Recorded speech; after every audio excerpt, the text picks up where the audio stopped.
Muito boa tarde a todas, muito boa tarde a todos. Com o quórum devidamente conferido, declaro abertos os trabalhos desta reunião híbrida, virtual e presencial, né? 21ª reunião ordinária do Conselho Superior do Ministério Público do Estado de São Paulo, reunião do dia 28 de junho de 2022. Inicio, como de praxe, cumprimentando o nosso corregedor-geral, doutor Motaurício Oquete Souza, a nossa ilustre secretária, querida amiga doutora Tatiana Vigiane Bicuto, e peço vênia para cumprimentar todos os demais membros deste colegiado, em nome do nosso decano, doutor João Machado de Araújo Neto. Saúdo igualmente os nossos colegas, promotores, promotoras de justiça, procuradores e procuradoras que nos assistem pela rede aí, pelo YouTube, pelo nosso link virtual. Saúdo igualmente todos os advogados e demais pessoas que nos acompanham, os nossos valorosíssimos servidores, companheiros de jornada neste colegiado. Primeiro item da nossa pauta é sempre a leitura, a votação e a assinatura da ata da reunião anterior, tudo dispensado na leitura e assinatura. A ata foi enviada aos membros deste colegiado. Eu indago se há alguma observação. Em não havendo qualquer observação, então fica aprovada a ata da reunião anterior. Rapidamente, aliás, não vai ser tão rápido, porque, lamentavelmente, temos inúmeras comunicações aqui, avisos de falecimento e de aposentadoria, conforme a doutora Tatiana nos passa. Primeiro falecimento do doutor Antônio Carlos Maciel, que é promotor de justiça aposentado. Falecimento em 11 de junho de 2022. Falecimento também do doutor Pedro Augusto de Castro Andrade e Souza, 38º Procurador de Justiça da Procuradoria Criminal, nosso colega, irmão da doutora Maria Carolina Luísa de Castro Andrade e Souza, que é promotora de Justiça Criminal da capital. Doutor Pedro, nosso querido colega, faleceu em 15 de junho de 2022. Lamentavelmente, também falecimento do doutor Gilberto Porto Camargo, 34º promotor de Justiça de Campinas, falecimento também em 18 de junho de 2022. Faleceu também o procurador de Justiça aposentado, doutor José Raimundo Gomes da Cruz, em 20 de junho de 2022. Falecimento também do senhor José Leone Bellini, pai da nossa colega, que trabalhou aqui no gabinete comigo no primeiro biênio, doutora Daniela Priante Bellini, segunda promotora de Justiça da Infância e Juventude, falecimento em 24 de junho de 2022. Falecimento também do senhor Benedito Núncio Sígulo, pai do doutor José Roberto Sígulo, nosso colega, amigo, procurador de justiça aposentado, esse em 27 de junho de 2022. Enfim, acho que podemos consignar votos de pesar, né? Tantos falecimentos. Há uma porque não tivemos reunião na terça passada, mas, de todo modo, sem dúvida, muitos falecimentos. Aliás, ainda não terminamos, lamentavelmente. Hoje pela manhã veio a notícia do falecimento do doutor Dante Buzana, conhecido de todos nós, pai do nosso colega Álvaro Buzana.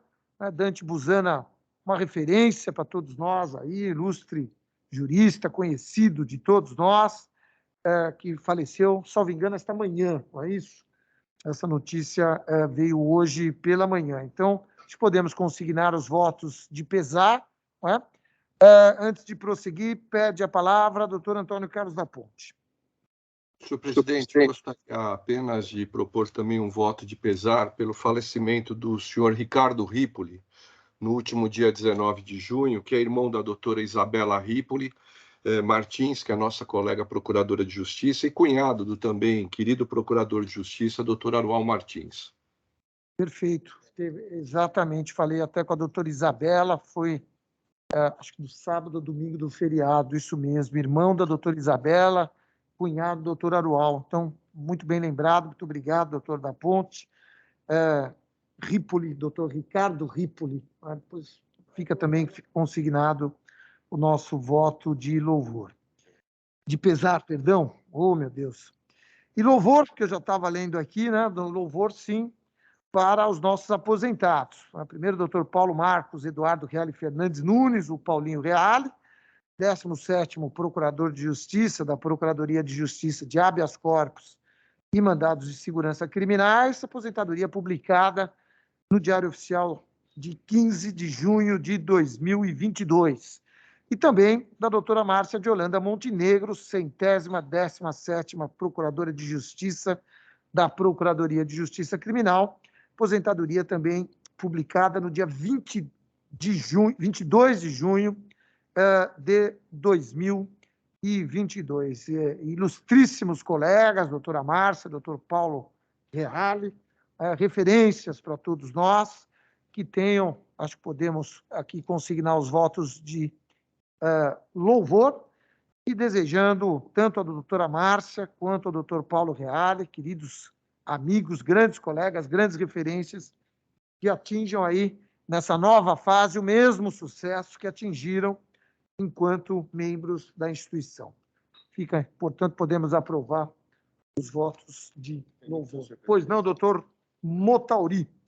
Então, se me permite, aqui, sem nenhum demérito à doutora Márcia, excelente colega e tal, mas o doutor Paulo, né, Reale, até pelos seus 49 anos de carreira, merece uma especial referência.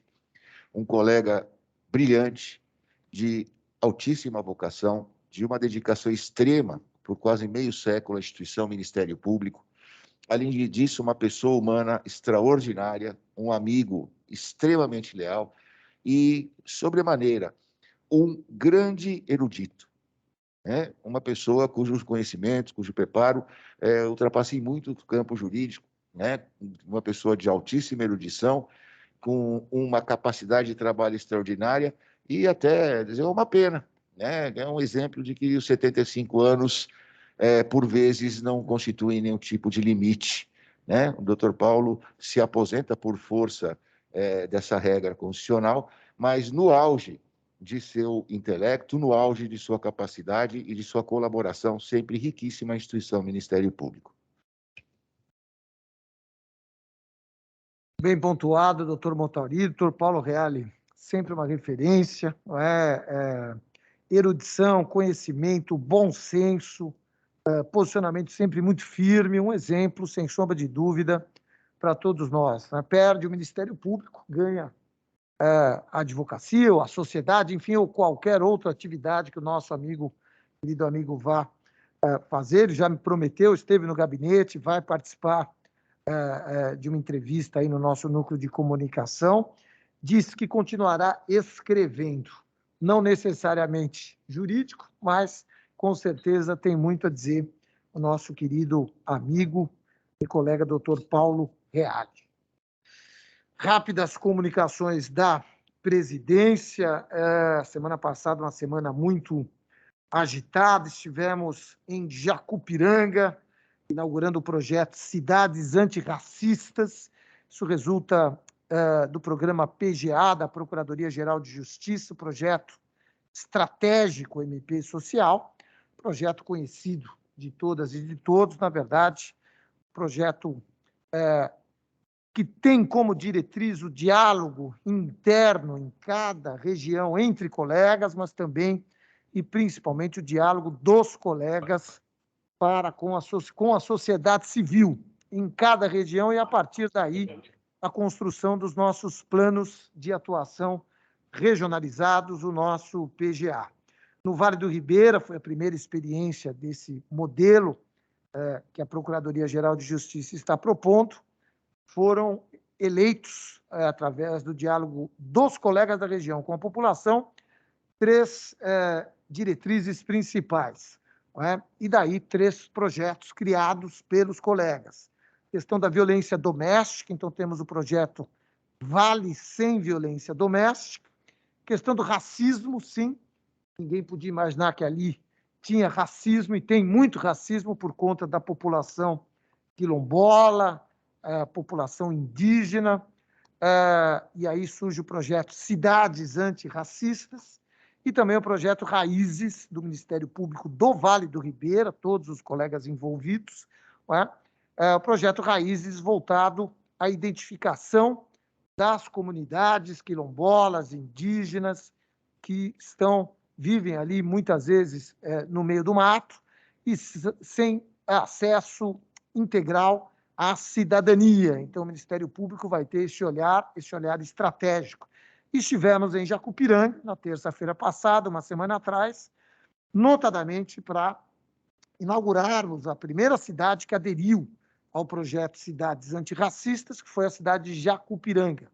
Um evento que contou com mais de 250 pessoas, todos os colegas do Vale do Ribeira engajadíssimos, um evento que contou com toda a comunidade quilombola e indígena da região, que reconheceram no Ministério Público como o caminho mais fácil para o acesso à verdadeira cidadania. Um momento muito importante para a nossa instituição, um momento muito importante dos colegas do projeto construído pelos colegas promotores e promotoras de justiça do Vale do Ribeira. Eu queria propor aqui aos colegas de Conselho Superior que pudéssemos, em especial, por conta do trabalho feito em Jacupiranga e por conta da inauguração do projeto Cidades Antirracistas, que pudéssemos estabelecer aqui e votarmos um voto de louvor para o colega Danilo Goto, que é a colega de Jacupiranga. Se todos concordarem, fica então a proposta para um voto de louvor ao colega Danilo Goto, por conta do projeto Cidades Antirracistas, rapidamente implantado na comarca de Jacupiranga. Podemos aprovar, colegas? Acho que podemos aprovar, né? Pois não, doutor Antônio Carlos da Ponte? Senhor presidente, aproveitando a oportunidade, evidentemente que o voto ao colega é um voto mais do que justo, mas nós vamos ter agora uma revisão da lei de cotas, não é? A lei de cotas, ela estabelece no seu próprio corpo que depois de 10 anos de vigência, ela passaria por um processo de revisão. E me parece muito importante que o Ministério Público de São Paulo, ele assuma uma condição protagonista em relação a isso e apresente efetivamente sugestões no sentido de melhorias e, sobretudo, de adequações em relação à lei de cotas. Então, eu gostaria aqui não só de manifestar-me favoravelmente ao voto de louvor ao nosso querido colega Couto, mas também consignar a importância de que o Ministério Público ele apresente alternativas no sentido de aperfeiçoamento da lei de cotas. Obrigado. Nosso núcleo de inclusão social, Centro de Apoio Operacional, está trabalhando, já tem sugestões, está dialogando com os colegas e é, de fato, pertinente a observação do ilustre conselheiro. É necessário que o Ministério Público, sim, se manifeste e seja, de fato, o protagonista nessa revisão da lei de cotas. O núcleo de inclusão social tem feito um trabalho, tem promovido diálogos com os colegas e, a partir daí, com certeza, criaremos sugestões significativas para este projeto. Quarta-feira estivemos em Brasília, com sustentação oral no Superior Tribunal de Justiça, numa tese criminal do interesse do Ministério Público. Conseguimos uma mudança importante no tema do STJ, ainda não do jeito que desejávamos, que almejávamos, mas foi um avanço, questão da compensação, da confissão com a agravante da reincidência. Houve um acréscimo na tese do Superior Tribunal de Justiça, proposto pela nossa instituição, proposto pelo nosso Ministério Público. Faríamos igualmente uma sustentação oral no Supremo, um processo, num recurso lá importantíssimo, que envolve o Tribunal de Júri, a questão da clemência, mas foi retirado de pauta. Na quinta e sexta, estivemos no Rio de Janeiro, essa é uma iniciativa dos Ministérios Públicos da região Sudeste, Espírito Santo, Rio de Janeiro, Minas Gerais e São Paulo, proposta de trabalhos conjuntos, de ações conjuntas. Depois de algumas reuniões virtuais, este foi o segundo encontro presencial no Rio de Janeiro, em que apresentamos propostas concretas para trabalhos conjuntos dos 4 estados, envolvendo a área ambiental, segurança hídrica, a área penal, com a questão da segurança pública, e também projetos conjuntos em busca de uma maior unidade institucional. Não é? Foi uma reunião também muito proveitosa, na quinta-feira à tarde, sexta de manhã e sexta até o meio da tarde. Estivemos lá com uma equipe também aqui do gabinete, equipes de Minas, de Rio, do Espírito Santo, conversa proveitosa, questões como segurança pública e crime organizado, todos sabemos, já transcenderam as nossas fronteiras estaduais e até nacionais há muito. Então, é necessário mesmo esse diálogo e esses projetos conjuntos que trarão frutos, eu tenho certeza, muito positivos para a sociedade paulista e brasileira, sem sombra de dúvidas. Eram estas as comunicações da presidência. Passamos, então, para a etapa de comunicações dos ilustres conselheiros. Não sem antes, anotei aqui, mas esqueci de pontuar, registrar a passagem que tivemos por Piracicaba, num projeto conjunto da Escola Superior do Ministério Público, Procuradoria-Geral de Justiça, onde iniciamos um debate com a classe a respeito de um projeto, da construção de um projeto de democratização institucional. Estivemos em Piracicaba, debatemos com os colegas, nossa Escola Superior convidou, a Procuradoria-Geral convidou promotor de justiça, procurador-geral de justiça de Santa Catarina, doutor Comim, fez uma palestra muito elucidativa e muito interessante.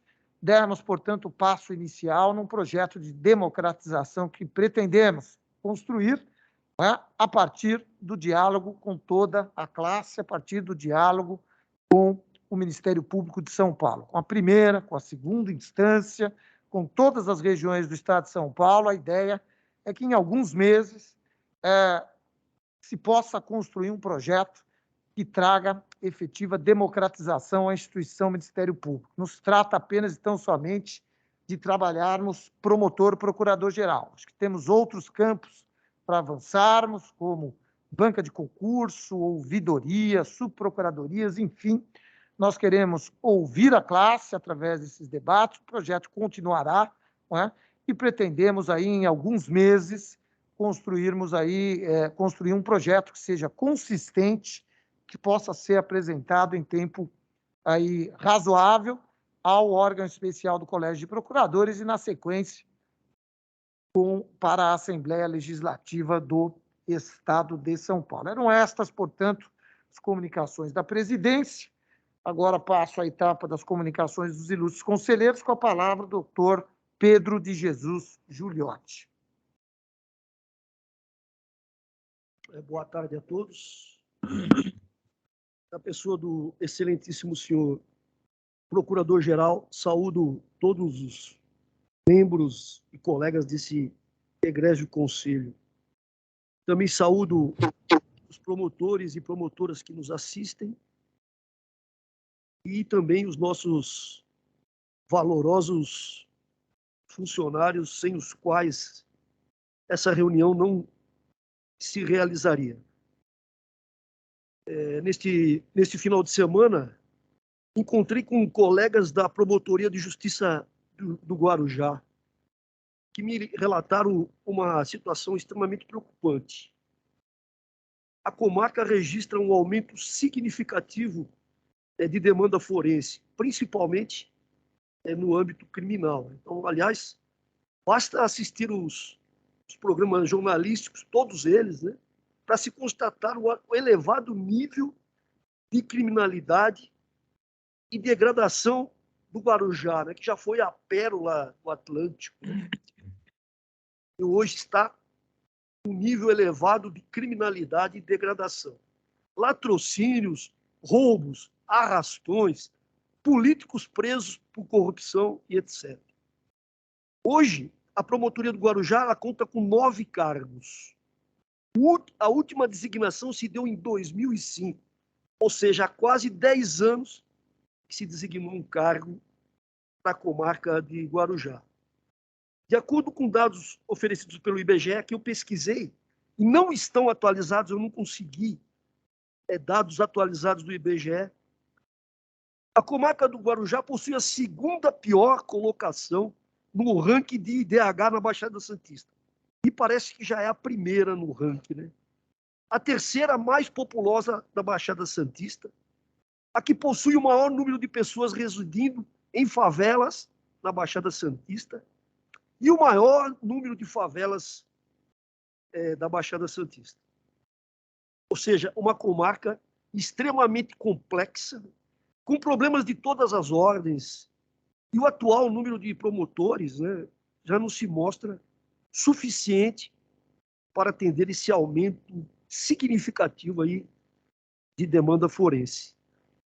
Fiz toda essa exposição em nome dos valorosos colegas da Promotoria de Justiça do Guarujá que mantiveram contato comigo, em nome de todos os cidadãos do Guarujá que vivem em um verdadeiro sobressalto com o aumento de violência e da criminalidade e que clamam e necessitam de um Ministério Público forte na cidade. E por quê? Tenho conhecimento que os promotores, os zelosos promotores daquela e valorosos promotores, vão fazer um pedido de nomenclaturação de cargos, o que me parece uma pretensão muito justa e necessária, e gostaria de contar com a acessibilidade de Vossa Excelência, senhor Procurador-Geral, e de sua assessoria, e, quiçá, do colendo órgão especial, para atender esse justo pedido dos colegas do Guarujá. Era essa a minha manifestação, senhor Procurador-Geral. Muito obrigado, doutor Giuliotti. Salvo engano, já há pedido de cargo, alguma coisa assim. Se não houver, nós entraremos em contato com os colegas e pedir para a doutora Cláudia Jeck, doutor nos deu, devem entrar em contato com os colegas para aferir a efetiva situação lá e, dentro do que for necessário e possível, nós com certeza atenderemos o pleito, os colegas de Guarujá. Muito obrigado, doutor Giuliotti. Na sequência, passo a palavra para o doutor Marco Antônio Ferreira Lima.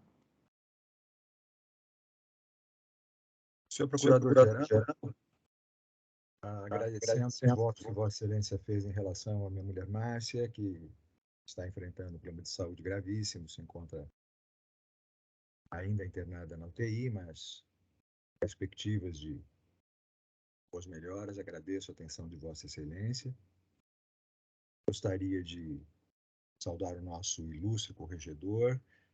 Lamentavelmente, doutor Moutauri, a semana passada nós não tivemos sessão, mas a que antecedeu, Vossa Excelência não estava presente e só estava presente virtualmente e eu estava presencialmente, mas acredito que na próxima semana nós possamos estar juntos e cada vez mais próximos, a fim de que esta pandemia não acabe conosco e não nos tire essa possibilidade de convivência pessoal. Doutora Tatiana, nossa digna secretária, nosso decano, doutor João Machado Araújo Neto, a quem também desejo votos de pronta saúde, vejo que está recuperado e espero que assim permaneça durante muitos e muitos anos. Senhor Procurador-Geral, hoje é um dia onde se dedica o orgulho à comunidade LGBTQIA+, que é uma data importante e que eu gostaria de deixar consignada a importância dessa data.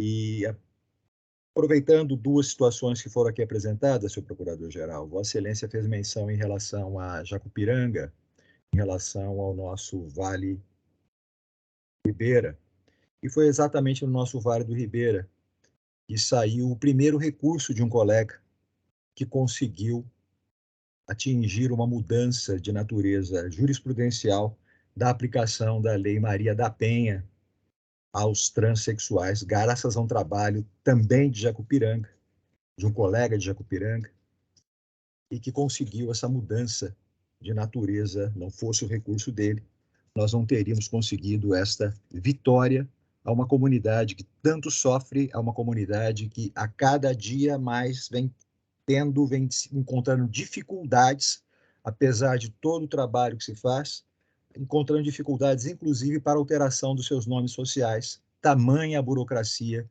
que vem sendo apresentada para isso. E, no mesmo sentido que o Dr. Gigliotti fez a manifestação em relação ao Guarujá, hoje nós tivemos a publicação do 2º Anuário Brasileiro de Segurança Pública, e os números são lamentáveis, os números são drásticos.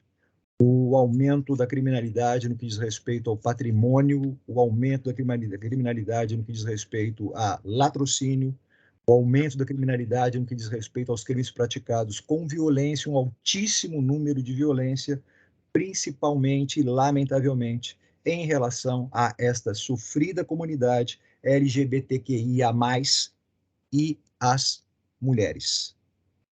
Foi um número assustador, um número altíssimo e que merece uma reflexão especial de toda a comunidade, também do Ministério Público. E faria uma última observação, senhor Procurador-Geral. Eu sei que a escola do Ministério Público andou fazendo alguns cursos em relação ao metaverso e não vi, talvez não tenha tido oportunidade de ter visto, se é que houve, o tratamento do metaverso em outros aspectos. O metaverso hoje dentro dos aspectos das organizações criminosas.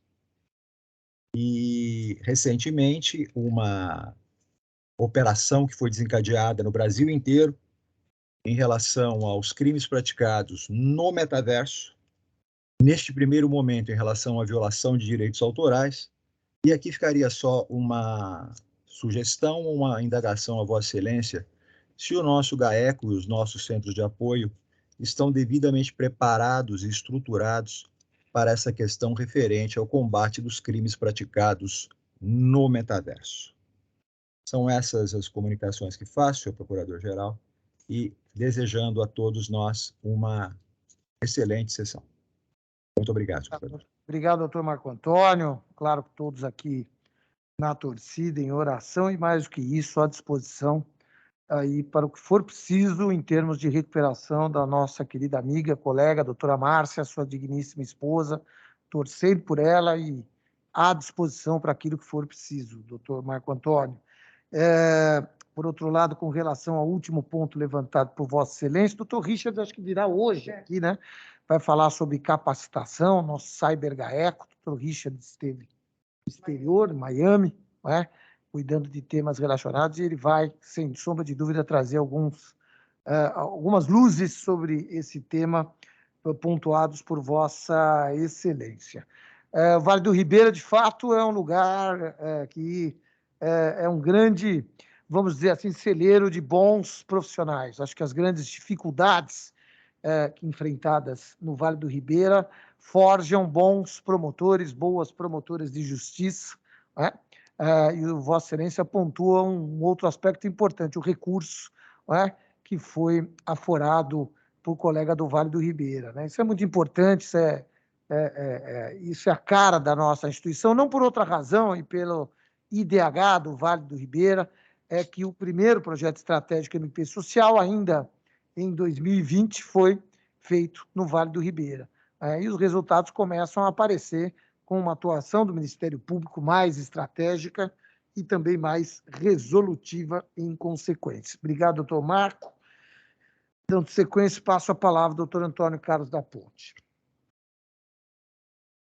Eu gostaria de saudar a todas e a todos, cumprimentando os eminentes colegas que integram o Conselho Superior do Ministério Público, nossos colaboradores, assim como os colegas que acompanham a presente sessão. Eu não tenho nenhuma comunicação, desejo apenas uma boa reunião a todos.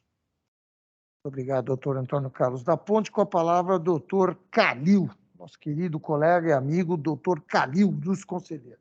Muito obrigado. Eu gostaria apenas de cumprimentar todos os participantes dessa reunião. Também não tenho comunicações, desejo boa sessão a todos. Obrigado. Obrigado, doutor Calil. Com a palavra, o nosso querido amigo, ilustre conselheiro, doutor Jurandir Norberto Marsura.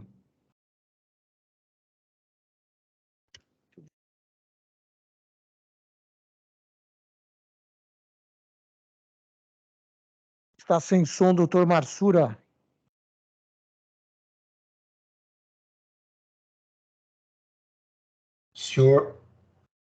Excelentíssimo senhor Procurador-Geral de Justiça, doutor Mário Sarrubo, excelentíssimo senhor corregedor-geral do Ministério Público, doutor Mutaurice Alquete de Souza, excelentíssima senhora doutora Tatiana Vigiane Bicudo, nossa digníssima secretária,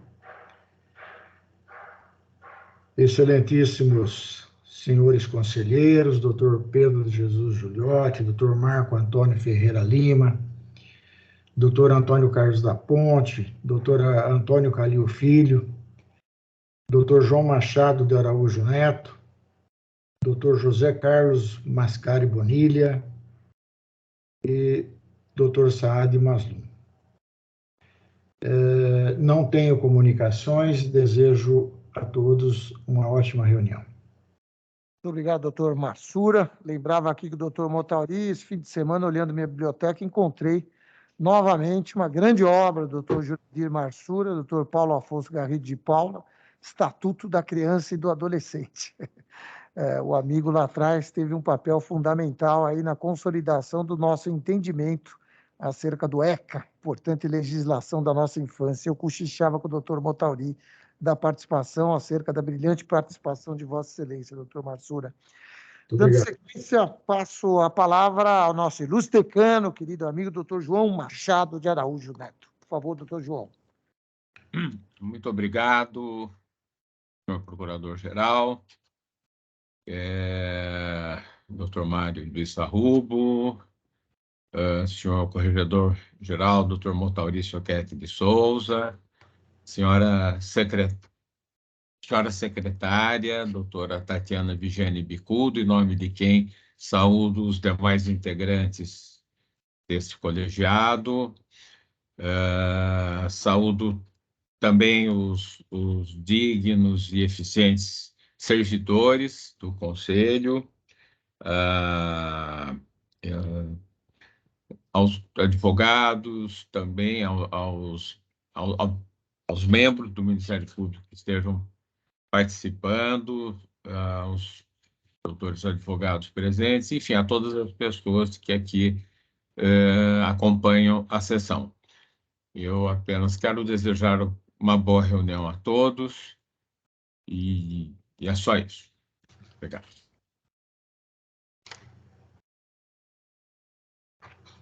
Obrigado, doutor João Machado. Dando sequência, passo a palavra para a nossa ilustre secretária, a doutora Tatiana Bicudo. Por favor, doutora Tatiana. Excelentíssimo senhor procurador, excelentíssimo senhor corregedor, digníssimos colegas conselheiros, doutor Giuliotti, doutor Marco Antônio, a quem eu desejo melhoras para sua esposa, que ela saia dessa fase com muita saúde, doutor Ponte, doutor Calil, doutor Jurandir, doutor João, doutor Bonilha e doutor Saad. Eu não tenho comunicação, a única observação que eu tenho a fazer refere-se a um ponto que o nosso Procurador-Geral de Justiça trouxe, que é o trabalho conjunto da região Sudeste.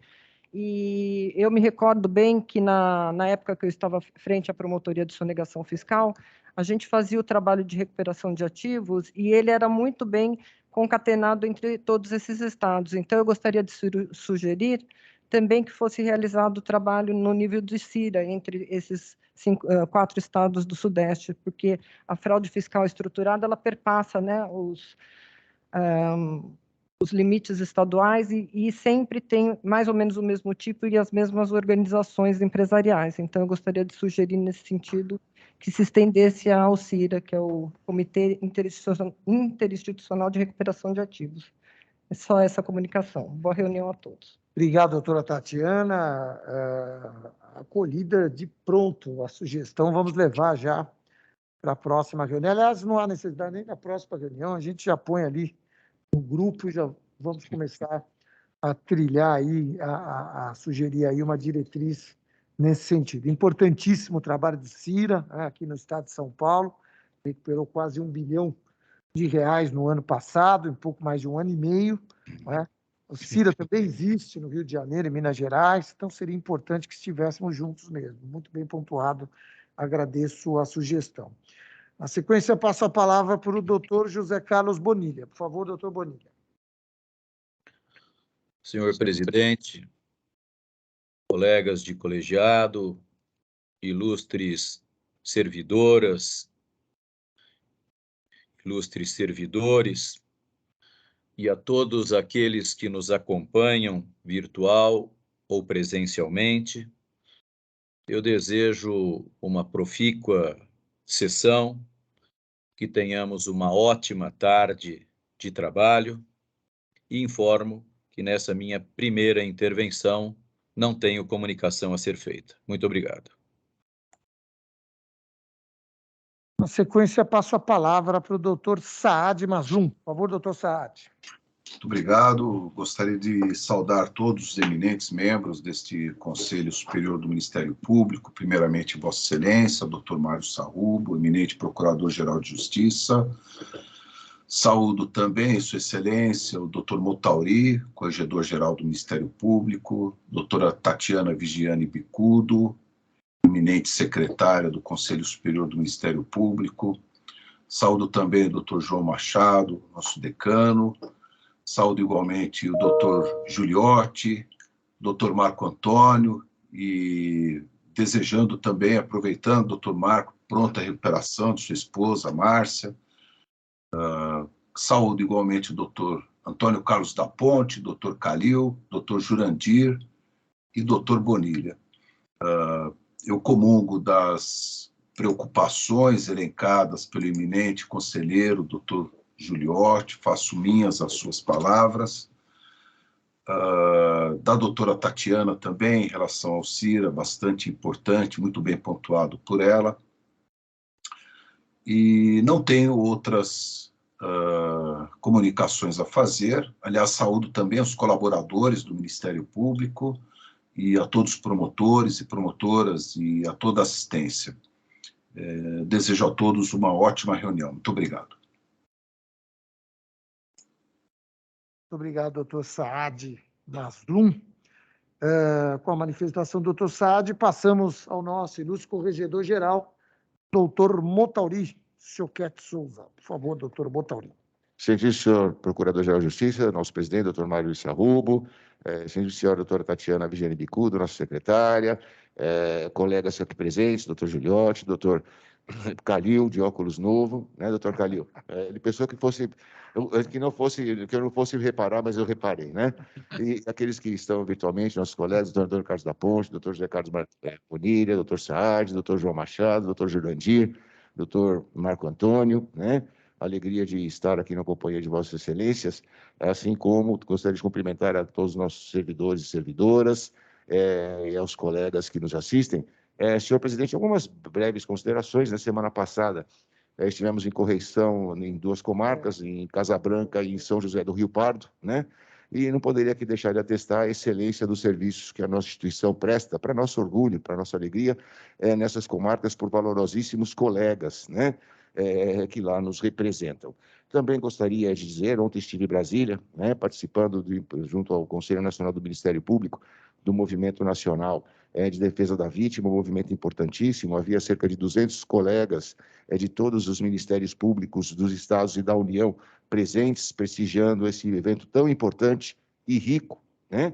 E também tivemos ontem lá, preambularmente, uma reunião do Conselho Nacional dos Corregedores Gerais. E um dado que chama atenção e é muito bacana é que se vê hoje a coesão entre os ministérios públicos, ou seja, né? Hoje, pelo menos no âmbito do nosso Conselho dos Corregedores, não há mais aquela vontade de falar eu saí antes, eu fiz melhor, eu fiz pior, né? O que se vê realmente é uma parceria, né, em torno de uma unidade dos ministérios públicos em prol da construção de ideais comuns à nossa instituição, né? Aquelas lutas fratricidas que antes havia entre um Ministério Público e outro tal, felizmente estão sendo superadas, e isso para nós é muito rico e importante no momento aí, né, em que nossos inimigos se avolumam em vários outros campos, né, da seara social e notadamente da seara política. São essas apenas as considerações, senhor presidente, e que tenhamos uma sessão bastante frutífera. Muito obrigado, doutor Motauri. Suas considerações, muitíssimo obrigado. Muito bem. Eu queria fazer uma proposta, tendo em vista que o doutor Richard Gantos Ensina já está conosco aqui. Se nós pudéssemos inverter a nossa pauta e já ouvirmos o Dr. Richard, que seria o item 3 da nossa pauta, e, na sequência, enfrentaríamos o item número 1, que é aquele requerimento do Dr. Fabrício Pereira de Oliveira. Se todos concordarem, inverto a pauta para poder liberar o Dr. Richard. Tem muito trabalho lá no CyberGAECO. Podemos fazer dessa forma? Dr. Richard, por favor, o senhor está convidado aí, está com a palavra. Olha aí que bacana.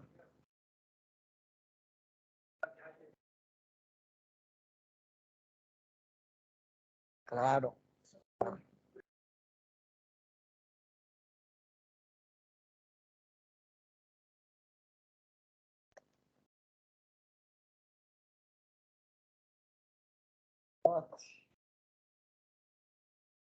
Os colegas aí, não sei se conseguem ver. Conseguem? Muito bom, doutor Richard.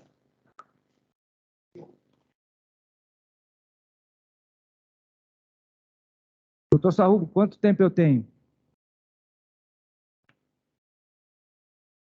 Regimento... 10 minutos. 10 minutos, doutor Richard, acho que está... Doutor Sarrubo, primeiramente eu gostaria de fazer alguns agradecimentos.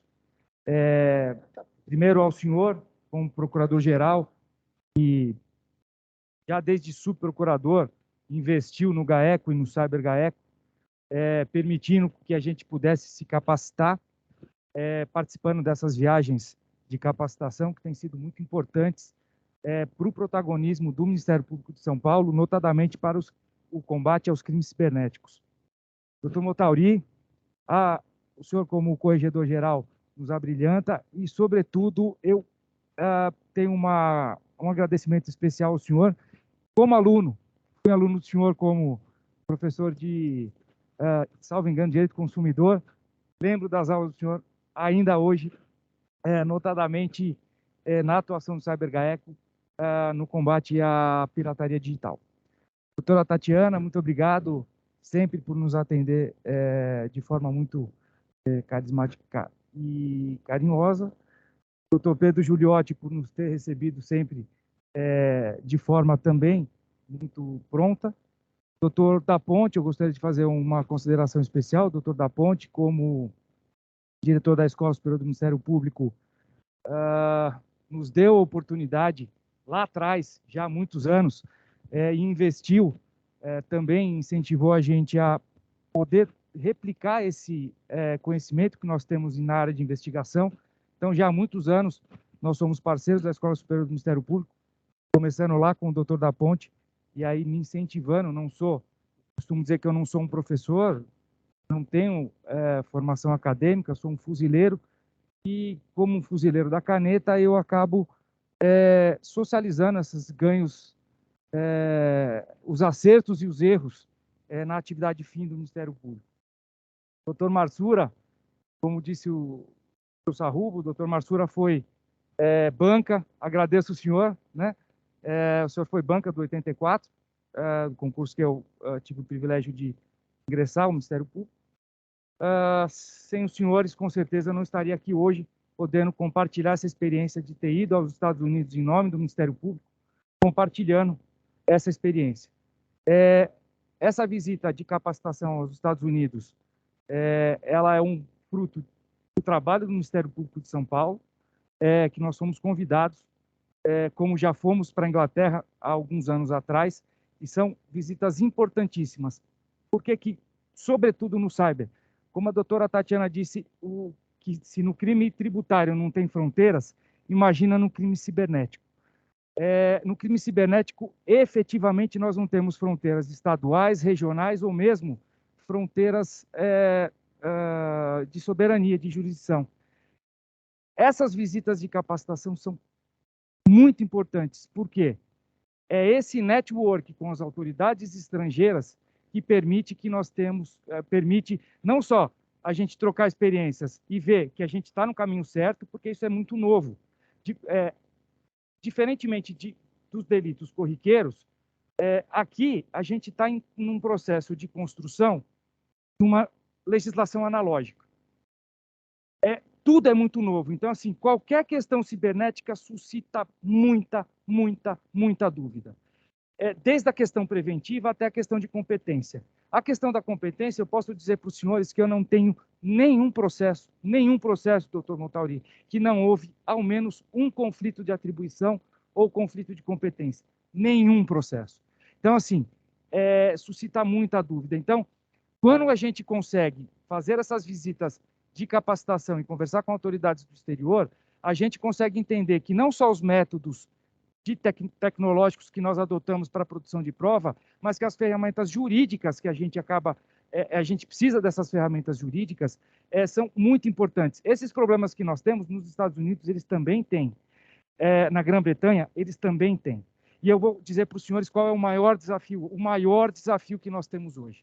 E eu vou falar isso em 5 minutos, e eu fico muito feliz que hoje o Ministério Público de São Paulo é protagonista das questões preventivas cibernéticas. Por quê? Porque num sistema clássico, nós aprendemos há 200 anos ou há 500 anos que a gente aprendeu que a Polícia Judiciária faz a repressão e apura a autoria e materialidade de delitos, e que a Polícia Militar faz a prevenção ostensiva dos delitos. Muito bem, quem faz isso na internet? Ninguém. Inteligência não é prevenção. Inteligência não é prevenção, né? E nós não fazemos, ninguém faz, a Polícia Militar não faz, não tem um batalhão de polícia ostensiva na internet. E aí nós aprendemos no exterior como funcionam essas atividades preventivas, que não geram necessariamente, doutor Montauri, um processo com denúncia, com alegação final, mas que ela gera estatisticamente uma superproteção ao bem jurídico. Por quê? A segurança pública é um composto de uma série de atividades, notadamente preventiva. Aqui, se hoje a gente diminuiu sensivelmente o número de furtos e roubos aqui nessa região, é porque, de forma inteligente e estratégica, o Procurador-Geral permitiu que o seu corpo ostensivo também pudesse ampliar as atividades ostensivas, presenciais, no entorno, evitando-se aqui furtos. Isso não gerou uma prisão em flagrante, não gerou uma denúncia, mas gerou estatisticamente uma diminuição do ataque ao bem jurídico. É isso que nós temos brigado e feito aqui no Brasil, como um piloto que está se consolidando. Essa consolidação de atividades preventivas, que pode parecer algo simples, doutor Montauri, mas estatisticamente tem colocado, efetivamente, nós somos consultados não só por outros ministérios públicos, mas a gente acaba sendo referência de outros países. O Ministério Público de São Paulo tem sido referência nas atividades preventivas, e não só na área de pirataria, em todas as áreas, pedofilia. Então, assim, hoje, se eu tenho um site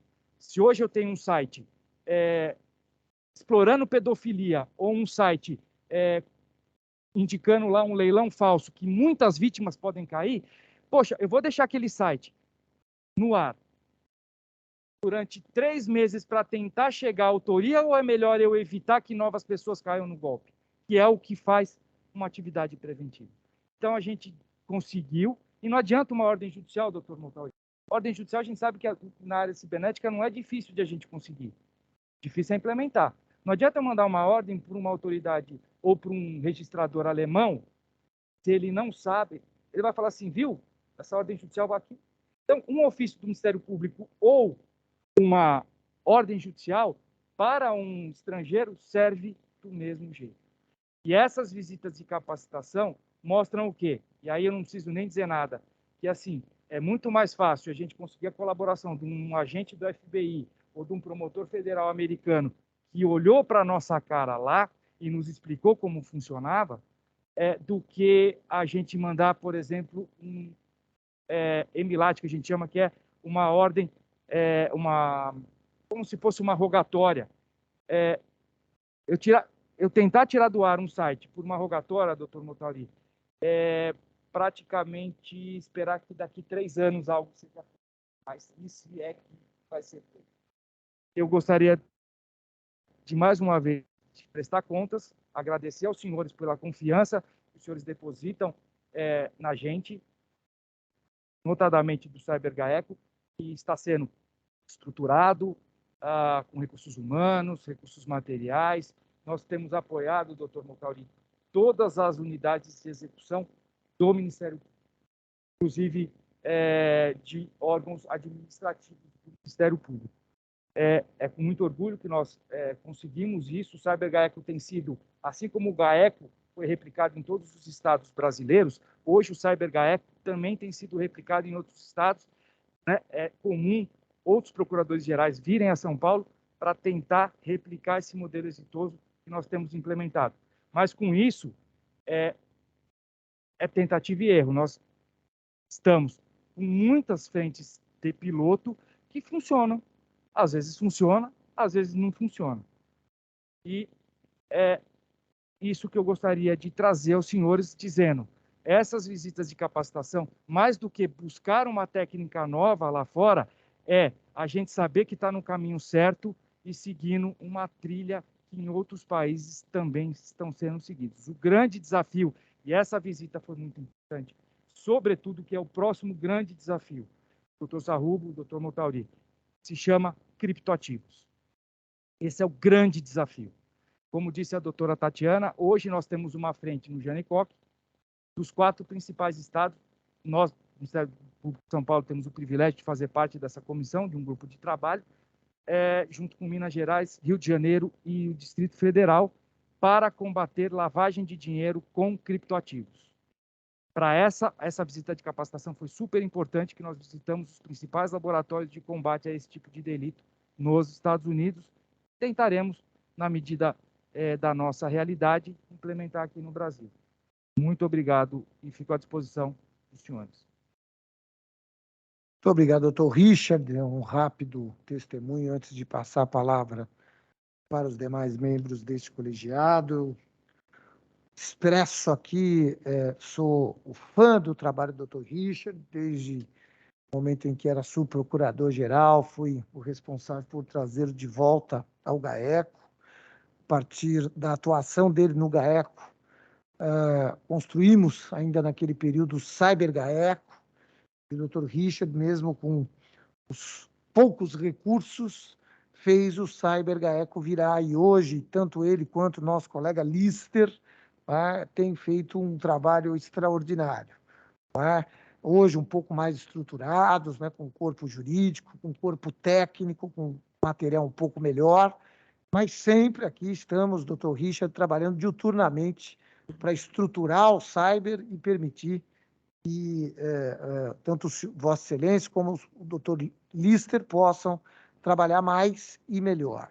O doutor Richard tem uma folha de serviços prestadas, uma extraordinária folha de serviços prestadas ao Ministério Público, em especial no cyber, por ser aquele que criou o cyber, praticamente, junto conosco, lá na época da subprocuradoria, gestão do doutor Ismânia, é bom que se pontue isso.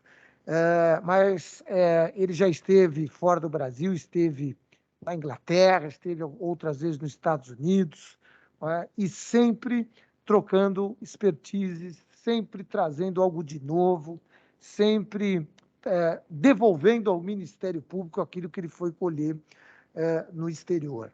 Eu ressalto os trabalhos que foram feitos pelo Dr. Richard na questão da pirataria, os prêmios que já foram recebidos, inclusive da Inglaterra, do governo inglês, termos de cooperação que assinamos com o governo inglês, aqui eu já como Procurador-Geral de Justiça, mas também um trabalho que para mim é emblemático, não é? Vou dar um testemunho aqui, o Dr. Richard me procurou como Procurador-Geral e disse que estava investigando uma grande rede de pedofilia e precisava de um apoio. Nós construímos esse apoio e ele, junto com a Polícia Civil, com o DOP, fez uma das maiores operações de pedofilia. Eu estive pessoalmente lá no DOP, tínhamos lá mais de 80 pessoas presas, processadas por pedofilia, um trabalho aqui capitaneado pelo nosso CyberGAECO, pelo Dr. Richard, pelo Dr. Lister e a outros colegas que apoiaram naquela operação. Então, Dr. Richard, parabéns, saiba que é prioridade da Procuradoria-Geral de Justiça o investimento em estrutura para que Vossa Excelência, para que o Dr. Lister possam aprimorar ainda mais esse brilhante trabalho que já vem sendo feito. Eu tenho certeza que a expertise que o senhor foi colher lá no exterior, lá nos Estados Unidos, ela retorna rapidamente em termos de serviços prestados à sociedade paulista, aos brasileiros que moram em São Paulo. Então, parabéns, doutor Richard, parabéns pelo prêmio que o senhor recebeu lá, que o nosso Cyber recebeu, pelo seu trabalho, pela sua dedicação. Doutor Lister e Vossa Excelência estão realmente de parabéns. Muitíssimo obrigado. Doutor José Carlos Mascari Bonilha, com a palavra. Antes, doutor Bonilha, se me permite, que eu anotei aqui até um registro interessantíssimo, que poucos sabem, foi objeto da fala dele aqui, doutor Richard. Durante a pandemia, doutor Richard e o Cyber GAECO fizeram um trabalho de identificação de sites falsos que vendiam produtos falsos, como álcool gel e etc. e tal. E através do trabalho do Cyber, eles derrubavam esses sites, protegendo a população num trabalho preventivo. Interessantíssimo, então também quero pontuar isso, viu, doutor Richard? Obrigado. Desculpe, doutor Bonilha, com a palavra, por favor. Muito obrigado, senhor presidente, pela concessão da palavra. Eu quero apenas registrar os meus cumprimentos aos integrantes do Cyber GAECO, e o faço na pessoa do colega, ora expositor, doutor Richard, pela excelência dos trabalhos que vêm sendo desenvolvidos para o enfrentamento dessa nova modalidade criminosa. É bastante desafiadora essa atuação, porque, como é do conhecimento de muitos de nós, organizações criminosas que praticavam extorsão mediante sequestro nos anos 90 migraram para os crimes cibernéticos e hoje praticam a pedofilia e crimes contra o patrimônio, valendo-se desse novo meio de prática criminosa. Eu dou um testemunho pessoal aqui por conta de uma experiência vivenciada num passado recente, em que pude constatar que sites desenhados por desenhadores que fazem o desenho dos sites oficiais de leilões de imóveis e de veículos, sites muito próximos desses oficiais, inclusive com um link da JuSesp, em que você clica e te remete a outra página igualmente falsa, onde o leiloeiro está devidamente matriculado. Sites com a página, inclusive com a aposição do selo oficial do Tribunal de Justiça, induzem em erro um sem número de pessoas que fazem aquisições por intermédio desses sites falsos, perdem o dinheiro ricamente acumulado e não conseguem a obtenção do imóvel, do automóvel ou qualquer outro bem que desejavam adquirir. Portanto, eu sei muito bem da sofisticação que permeia essas novas organizações criminosas, o que é um elemento dificultador no trabalho de elucidação realizado pelos colegas que se encontram atuando hoje no Cyber GAECO. Portanto, para além das dificuldades diárias que todo promotor e promotora criminal enfrentam no dia a dia na sua promotoria de justiça, os que estão no cyber têm ainda esse outro elemento dificultador, inovador e de extrema sofisticação, o que exige uma qualificação ainda mais dos nossos colegas. Portanto, eu encerro aqui essa modesta intervenção e o fiz fazendo questão apenas de cumprimentar o Dr. Richard e a todos aqueles que trabalham nessa dificílima tarefa que hoje também é da alçada do nosso Ministério Público. Meus cumprimentos pelo prêmio merecido e desejo que continuem progredindo para o bem da sociedade, para eliminar ou minorar a quantidade de vítimas desses crimes. Meus cumprimentos. Obrigado, excelência. Doutor Antônio Carlos da Ponte. Eu gostaria de cumprimentar o doutor Richard Gantos Ensina, que tem desenvolvido um trabalho absolutamente excepcional junto ao Cyber GAECO. Ele já contou com o concurso de outros colegas. Hoje, para a alegria de todos nós, se encontra no Cyber GAECO o nosso colega Lister Caldas Braga Filho, que também é um valoroso promotor de justiça. Mas eu quero registrar aqui a importância do trabalho que vem sendo capitaneado pelo Dr. Richard, um trabalho que propõe, na verdade, uma atuação diferente do direito penal.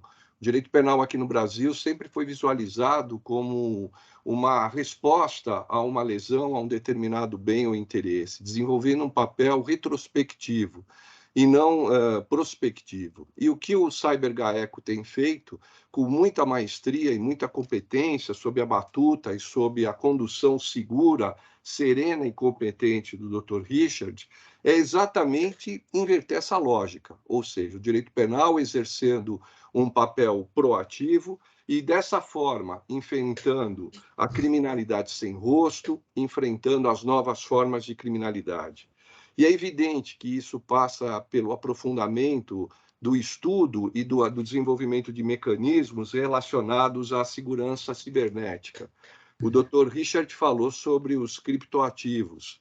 Na semana passada, nós tivemos a reunião do Conselho Nacional de Pesquisa de Pós-Graduação em Direito, o chamado CONPED, e nesse encontro do CONPED, em que participaram alguns valorosos colegas do Ministério Público Brasileiro, em especial do Ministério Público de São Paulo, um dos temas fundamentais, um dos temas que foram colocados como destaque foi exatamente os criptoativos. Então, eu tenho a certeza absoluta, porque conheço a trajetória do Dr. Richard, que ele terá condições suficientes de replicar esse conhecimento, de replicar essa experiência e trazer ferramentas para que o Ministério Público ele possa agir de forma eficiente dentro de um modelo em que o que se espera de cada um de nós é uma atuação proativa. Então, eu quero aqui cumprimentar o Dr. Richard e reconhecendo a excelência do trabalho. O Ministério Público deve muito a Vossa Excelência, Dr. Richard, que é um homem que tem uma característica que é o apanágio dos grandes homens, que é a simplicidade. Não obstante, Vossa Excelência seja a pessoa responsável pela condução do CyberGAECO e tenha desenvolvido um trabalho excepcional, jamais chamou para si a responsabilidade pela atuação eficiente do CyberGAECO. Então, eu quero aqui cumprimentá-lo efusivamente pelo trabalho desenvolvido e pelo prêmio recebido merecidamente. Esse é, sem dúvida alguma, uma demonstração do que é merecimento. Meus parabéns. Obrigado, doutor da Ponte. Antes de passar para o doutor Saad Maslum, pontuando que deverá falar aqui o relator da apreciação, né, que é o doutor Jurandir Marsura, mas passo o doutor Jurandir, se me permitir, ao final. Doutor Saad Maslum. Obrigado, senhor procurador-geral. Eu quero apenas consignar aqui que eu sempre fui favorável à realização de cursos por membros do Ministério Público no exterior. Não só de cursos, mas visitas de capacitação, e eu acho que isso agrega muito ao Ministério Público, que não pode ficar voltado apenas ao seu conhecimento, à sua experiência interna no Brasil. É necessário, de fato, não só obter conhecimento no exterior, como outros países estão lidando com esse tema, que é um tema novo para nós, o combate à criminalidade dos cybercrimes, é algo novo para nós e nós temos sim que estar acompanhando a criminalidade, não podemos ficar atrás. O doutor Richard Encinas, assim como o eminente colega também, o doutor Lister Caldas, e pela exposição colocada aqui pelo doutor Richard, demonstra toda a sua dedicação, o seu conhecimento a esse assunto, o que nos torna bastante felizes, nos faz bastante felizes, e a certeza de que, de fato, estamos no caminho certo. Receba meus parabéns, doutor Richard, extensivo ao doutor Lister. Muito obrigado. Obrigado, doutor Saad. Obrigado, doutor Saad. É importantíssimo mesmo que os colegas possam trocar experiências, né? Conhecer como as coisas acontecem no exterior e trazer essa experiência aqui para o Brasil, para o nosso Ministério Público. Só pela ordem aqui, doutor Giuliotti pede a palavra, mas antes, doutor Giuliotti, doutor Motauri me pediu a palavra. Então, até, né, corregedor geral, eu vou pedir vênia a Vossa Excelência para deixar o nosso corregedor falar. E a doutora Tatiana também. senhor presidente, né, aqui a gente fica em desvantagem, né? Porque a gente não tem a mãozinha para levantar. O doutor Giuliotti conseguiu, né? Não, mas só gostaria rapidamente de parabenizar o doutor Richard, né? Dizer que ele é um orgulho para a instituição. Ele, assim como o doutor Lister, eu faço, né, estendendo esses votos, dizer que Vossa Excelência é brilhante, porque a despeito de ter tido aula comigo, tem esse sucesso pleno no exercício da sua carreira, e dizer, né, da importância desses intercâmbios, dessa troca de experiências, dessa troca de ideias, né? Ninguém é detentor do conhecimento como um todo. O conhecimento é algo que é universalizado. E quando nós temos oportunidade, maiormente numa área como essa, sensível, nova, e com esse espectro espacial de atuação basicamente ilimitado, essa troca de experiência é salutar. Eu parabenizo, cumprimento Vossa Excelência, e eu estendo os cumprimentos ao doutor Lister, e isso bem demonstra, né, o que Vossa Excelência aqui disse, o que Vossa Excelência trouxe, esse prêmio muito significativo, importante e merecido, bem demonstram, né, o acerto desse Conselho Superior, com a devida vênia do nosso eminente relator, que ainda não lançou seu voto, doutor Jurandir, me perdoe, né, o acerto e a importância do papel do Conselho Superior do Ministério Público ao lidar com essas questões desses afastamentos, né? São afastamentos que têm por objetivo o engrandecimento da instituição e Vossa Excelência, doutor Lister, seguramente trazem, né, um arcabouço maior ainda de conhecimento, acrescidos àqueles já tão grandes portados por Vossas Excelências em prol da instituição, em prol da sociedade paulista e da sociedade brasileira. Então, apenas essas considerações e o cumprimento, o nobre colega, estendendo os votos, obviamente, né, ao doutor Lister também, senhor presidente. Muito obrigado, doutor Montauri. Só obedecendo a ordem, doutor Giuliotti, mais uma vez, a doutora Tatiana, na sequência, doutor Giuliotti. Muito obrigado. Obrigada. Faço também minhas as palavras dos colegas e também ressalto essa importância que o senhor colocou da troca de experiências e conhecimento com as autoridades de outros países.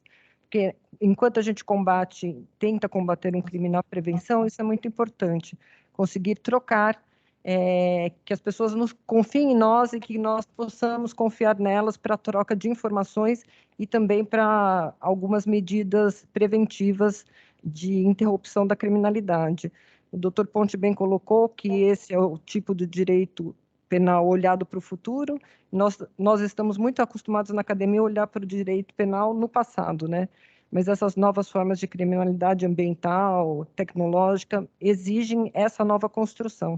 E certamente o senhor, apesar de não ser professor, poderia escrever sobre isso e dar aos outros essa visão prática numa nova construção teórica de um direito penal, que é sempre muito bem-vinda essa visão prática. Obrigado. E parabenizo o senhor e o doutor Lister. Obrigada. Desculpa, Giuliotti.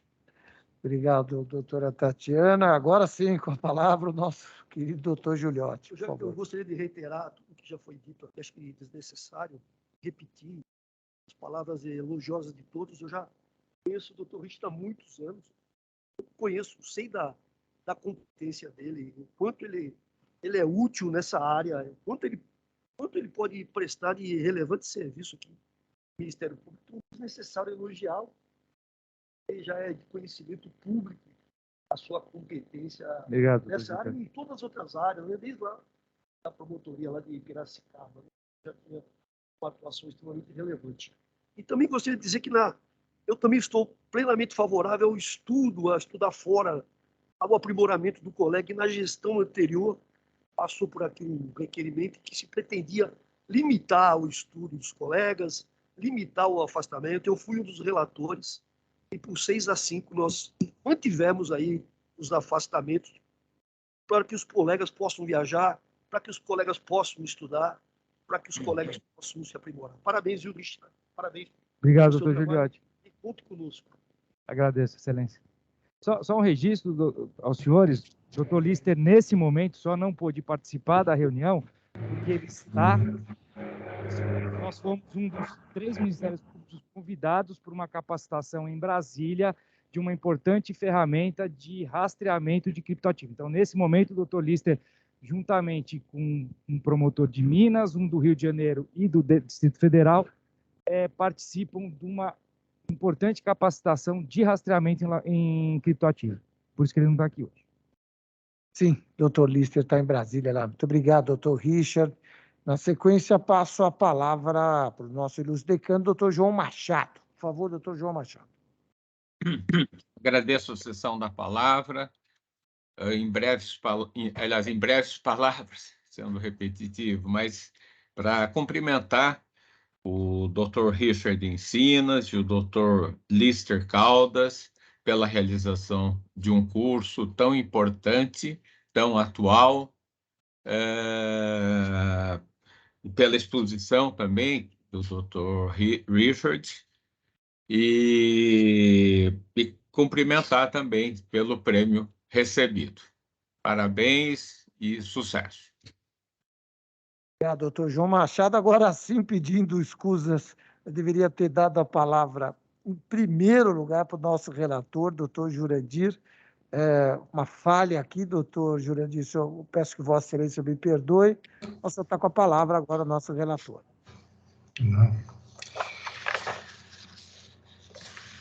Bom, é o protocolado número 83, 753/22, processo SEI 29.0001.0083753/2022-26. Trata-se de expediente destinado à comprovação de comparecimento e aproveitamento no evento extintor sobre propriedade intelectual em ambiente digital, para o qual os doutores Richard Gantos Encinas e Lister Caldas Braga Filho, promotores de justiça designados para o Cyber GAECO, foram autorizados a participar no período de 19 a 25 de maio de 2022 em Miami, Estados Unidos da América. Os interessados apresentaram relatório discorrendo sobre as atividades realizadas,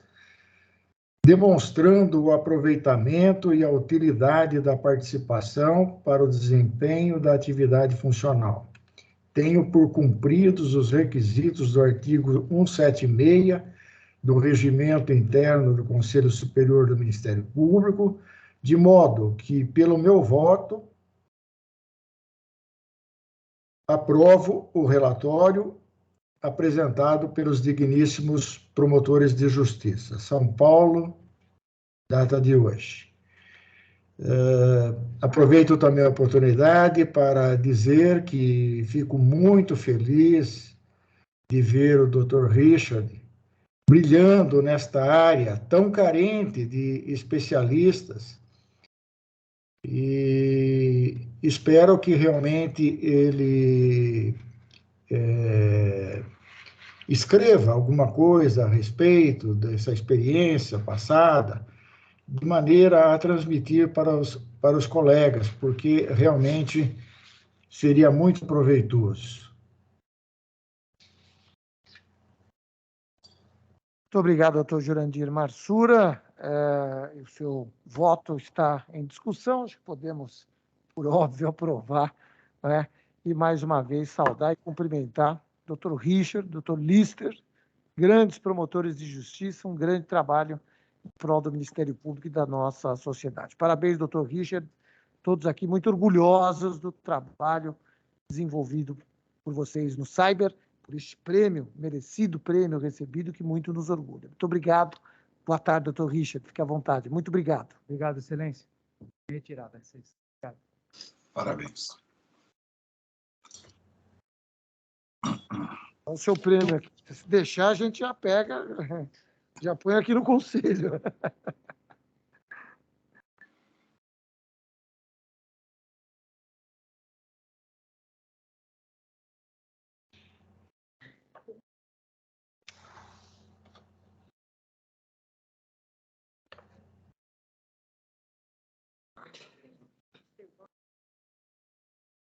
Tem. Obrigado. Tá, tem 3. Muito bem. Então, de sequência, agora sim, item 1 da nossa pauta. Revisão do aviso 143/19, protocolado 123.672/22. Interessado, doutor Fabrício Pereira de Oliveira, promotor de justiça de Taquarituba. Relator, conselheiro, doutor Bonilho. O voto foi enviado a todos os membros desse colegiado. Passo a palavra ao doutor Bonilho. Senhor presidente, mais uma vez agradeço pela possibilidade de usar a palavra. Eu pretendo proceder à leitura na íntegra do voto que proferi e que já foi disponibilizado ao colegiado. Mas antes, se me permitem, faço apenas algumas breves considerações para que, em apertadíssima síntese, saibamos onde reside a controvérsia, qual é exatamente o objeto da solicitação do colega. Nós todos sabemos que o tempo de serviço público de antes do ingresso da carreira é inserido no quadro geral de antiguidade, após, evidentemente, ter sido averbado no prontuário do membro do Ministério Público, prontuário esse que fica no Centro de Recursos Humanos, hoje denominado Gestão de Pessoas. Esse tempo tem importância para fins de desempate na movimentação da carreira para fins de antiguidade. O que pede o colega, e essa não é a primeira vez que este colegiado se debruça, se põe a discutir esse tema. Ele pede que aquele tempo de serviço que ele trouxe, exercido antes de tomar posse no Ministério Público do Estado de São Paulo, tempo esse já devidamente averbado no seu prontuário, migre, seja inserido no quadro geral de antiguidade, sem que se aguarde a mudança anual desse mesmo quadro geral. Porque, assim sendo, ele pode desfrutar dos efeitos de um ato declaratório. Se tiver que aguardar a mudança anual, como vem se operando desde sempre, o efeito passaria a não ser declaratório, mas, isso sim, constitutivo. Ele teria um prejuízo de não se levar em conta o seu tempo de serviço público, porque não está inserido no quadro geral, muito embora já haja a declaração de que ele tem esse tempo, e esse tempo está averbado no seu prontuário, no CRH, ou no setor Centro de Gestão de Pessoas. Portanto, a solicitação faz com que ele desfrute em tempo real desse tempo que a administração já reconheceu que ele possui.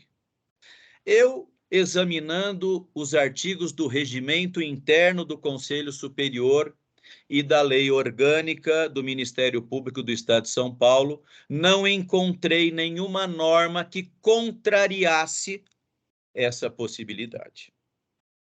Hoje nós temos alterações periódicas em razão de aposentadoria, em razão de promoção, mas não em razão do tempo de serviço ou do número de filhos.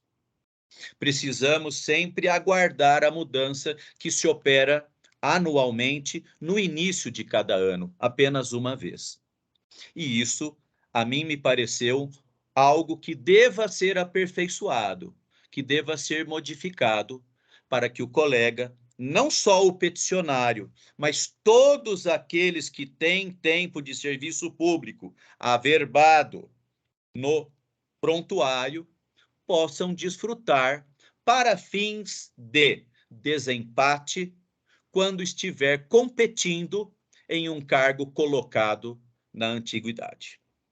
Então, eu faço essa breve consideração e, a partir de agora, procedo à leitura do voto, lembrando mais uma vez que esse tema, em 2018, foi trazido a este colegiado. E, na ocasião, por maioria de votos, se entendeu que não se deveria acolher a solicitação semelhante formulada por um outro colega, e se manteve apenas a inserção no quadro geral uma vez ao ano. Contra isso se insurgiu o doutor Fabrício, me parece que aqui presente, e apresentou uma solicitação que ensejou o voto que eu passo a ler.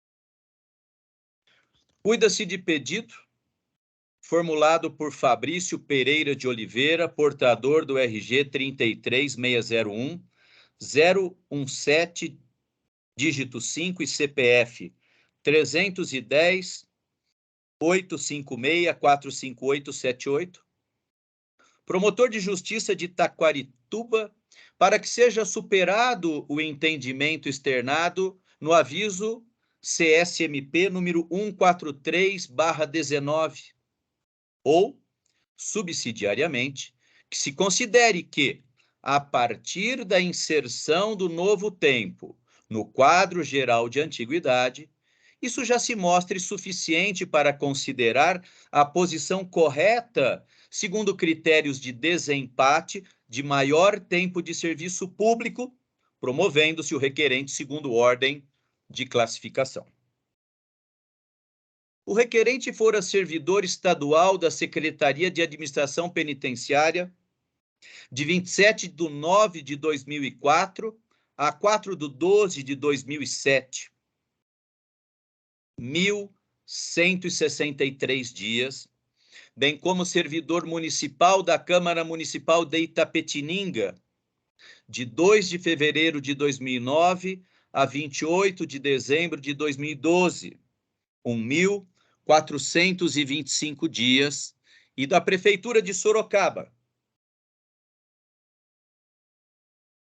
de 2 de janeiro de 2013 a 13 de junho de 2018, perfazendo um total de 1.989 dias. Após esse tempo de serviço público, em 14 de junho de 2018, fora nomeado para o cargo de segundo promotor de justiça substituto da 37ª Circunscrição Judiciária Andradina, ante aprovação no 92º concurso de ingresso. Calha registrar-se que, quando da posse, apresentou todas as certidões de tempo de serviço dos cargos acima e requereu anotação, sendo exato que em 26 de outubro de 2018 foi publicado despacho do Procurador-Geral de Justiça da época, autorizando a anotação de todos esses 3 cargos públicos para todos os fins. Como na ocasião não havia suficiente clareza se o tempo de serviço municipal era válido para fins de desempate na lista de antiguidade, num primeiro momento restou averbado como tempo de serviço público para fins de desempate apenas o tempo de serviço estadual, 1.163 dias. No entanto, a partir do protocolado número 99.675 de 19, passou-se a reconhecer, com fundamento no princípio da igualdade, que todo tempo de serviço público de qualquer esfera federal, estadual ou municipal seria válido para contagem para fins de desempate em classificação por antiguidade. Impende registrar-se que, quando da decisão no protocolado acima, verificada em 2019, entendeu-se que o novo entendimento não seria aplicado de ofício, muito embora fosse isso possível, pois, no caso particular do ora requerente, desde a posse, a administração já havia averbado o tempo de serviço público anterior dos 3 cargos, inclusive com anotação, aspas, para todos os fins, fecha aspas, conforme publicação no Diário Oficial do Estado de 26 de outubro de 2018. Optou-se, na época, pela solução no sentido de que caberia a cada interessado apresentar requerimento para fins de obter aplicação do novo entendimento administrativo a partir do protocolado. Ao tomar conhecimento dessa nova orientação administrativa somente em 2022, apresentou o necessário requerimento para anotação de 3.414 dias de serviço ainda não anotado, 1.425 mais 1.989 dias. O pleito foi analisado no SEI número 29.0001 006-2203 de 2022, item 70, e deferido, tendo o teor da decisão, inclusive, sido publicizado para conhecimento de terceiros no Diário Oficial, edição de 2 de abril de 2022. Desde então, já consta observação expressa na lista geral de antiguidade da entrância inicial, lista 4, disponível no site do Conselho Superior do Ministério Público a seguinte observação no campo de, aspas, serviço público, fecha aspas, constante de sua classificação, aspas, 1.163, abre parênteses, 3.414, fecha parênteses e fecha aspas. A despeito de já reconhecido administrativamente e, inclusive, constante da lista geral de antiguidade, por força do aviso do Conselho Superior, número 143 de 2019, o entendimento que vem sendo dado é no sentido de que o tempo anotado somente poderá ser efetivado no ano seguinte, com a publicação anual do quadro geral de antiguidade pelo Procurador-Geral de Justiça. O aviso acima foi aprovado por maioria de votos e o que se tenciona agora é, por intermédio dessa solicitação do interessado, a modificação do entendimento deste Conselho Superior, porquanto a decisão então adotada não se mostra adequada, reclamando, a meu juízo, a necessária revisão. Penso que inteira razão assista ao ora solicitante. Consigne-se que o aviso do Conselho Superior do Ministério Público, número 143/19, tem o seguinte teor. O egrégio Conselho Superior do Ministério Público avisa que na reunião ordinária de 11 de junho de 2019 deliberou em caráter normativo que a alteração no quadro geral de antiguidade da ordem de classificação dos membros do MPSP que tenham, no decorrer do ano, averbado em seus prontuários situações que demandem o desempate previsto no artigo 135, parágrafo 2º da nossa lei orgânica, será efetivada apenas na revisão anual, prevista nos artigos 19, inciso 5, a linha X, número 2, e artigo 36, inciso 10, da Lei Orgânica do Ministério Público do Estado de São Paulo. Vê-se que o aviso diz que, conquanto o membro já tenha averbado em seu prontuário situações que impliquem desempate, essas situações somente terão efeito no ano seguinte, quando da publicação da revisão anual. Tal interpretação, no meu sentir, não se mostra minimamente razoável, na medida em que teríamos alcançado a conclusão segundo a qual a simples publicação anual do quadro geral de antiguidade, que é um ato administrativamente meramente declaratório, na prática, acabaria se transformando em um rematado ato de natureza constitutiva, o que não pode ser admitido, mormente porque o direito subjetivo do servidor perante a administração surge com a simples averbação ou apostilamento do ato no prontuário funcional. Daí porque não se mostra correto dizer que o membro somente irá passar a ter tempo de serviço público, anterior por óbvio, no ano subsequente à anotação, quando da efetiva publicação do quadro geral de antiguidade.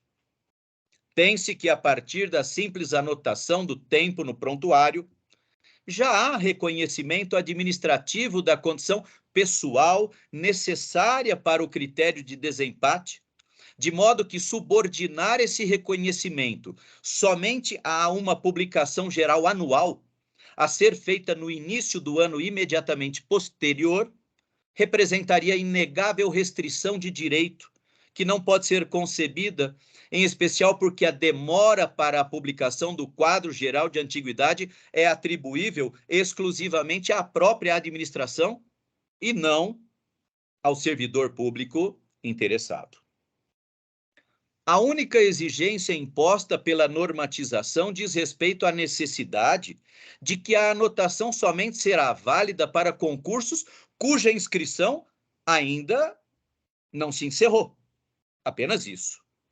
Mencione-se que a anotação procedida no prontuário do ora requerente fora feita após publicação de 2 de abril de 2022, vale dizer, antes da publicação do edital do concurso de promoção de intermediárias, que é de 24 de maio deste ano, conforme aviso do Conselho Superior do Ministério Público, número 122/2022. Embora já devidamente anotado o tempo na lista de antiguidade, apenas houve reclassificação desse membro porque, com base no aviso do Conselho número 143/19, adota-se equivocado entendimento que isso só poderia ser feito uma vez ao ano. Deveras, deve ficar aqui consignado que o aviso número 143/19 contém como fundamento o artigo 19, inciso 5, a linha X, item 2, da Lei Complementar Estadual número 734, de 1993. Referido dispositivo em nenhum momento, a meu sentir, afirma que o quadro geral de antiguidade deve ser publicado apenas uma vez ao ano. Ao contrário, o legislador apenas estabeleceu o prazo fatal para a publicação de tal quadro geral, que deve ser feito até 31 de janeiro de cada ano, sem delimitação de quantidade de vezes que isso se procederá ao longo do ano.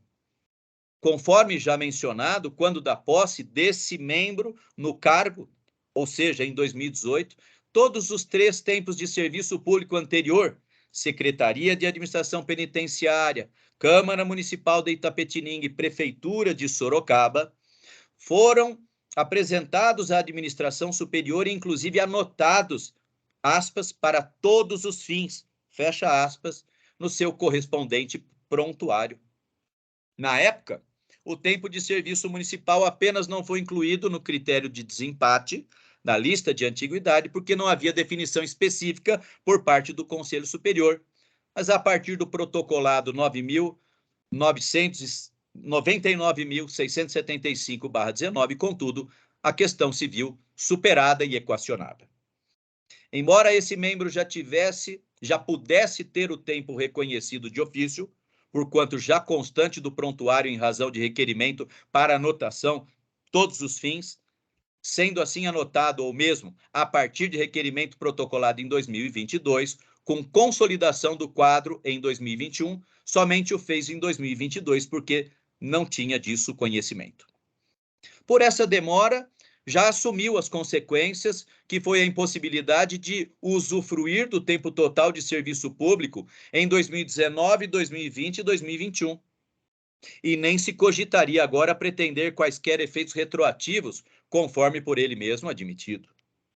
O que se postula em verdade é ter assegurado o devido e justo direito à contagem de todo o tempo de serviço público anterior, já reconhecido administrativamente, antes das inscrições do concurso atual de promoção, porquanto não seria razoável conferir interpretação de que o ato administrativo já consumado, publicado no DO, anotado no prontuário e constante da lista geral de antiguidade, só possa produzir efeitos após futura publicação anual do quadro geral de antiguidade, que era meramente declaratório, frisando-se, uma vez mais, que a anotação já consta do quadro geral de antiguidade. O requerente está inscrito no concurso atual de promoção para entrância intermediária.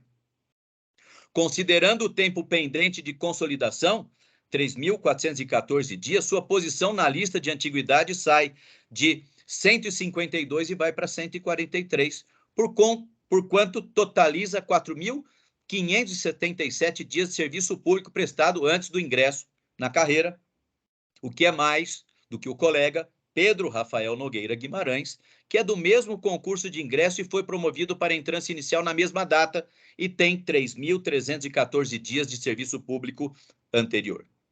Com isso, pela posição correta, qual seja, 143 na lista geral, manifestou a opção de se promover para a 4ª Promotoria de Justiça de Peruíbe, ao passo que o colega acima nominado, na nova posição 144, escolheu a 3ª Promotoria de Justiça de Mococa.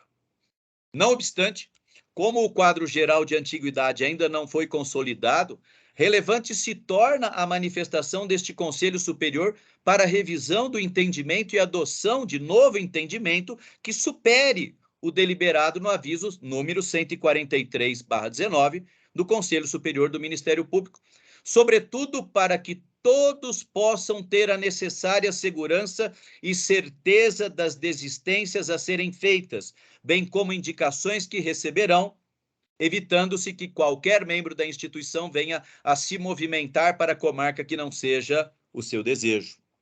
Portanto, pede, com justa razão, que seja alterada imediatamente a sua posição no quadro geral de antiguidade na carreira do Ministério Público, levando-se em consideração o tempo já averbado no Centro de Gestão de Pessoas, como acima se expôs. Requer-se, em embargo, a revisão de entendimento anterior fixado por este órgão colegiado, para o fim de se reconhecer como tempo de serviço público estadual, a que se refere o artigo 135, parágrafo 2º da nossa lei orgânica, o interstício de serviço prestado anteriormente e a imediata alteração de sua posição na lista geral de antiguidade, sem que tenha que aguardar o início do próximo ano para ver inserida a averbação desse tempo, que serve como critério de desempate no quadro geral de antiguidade.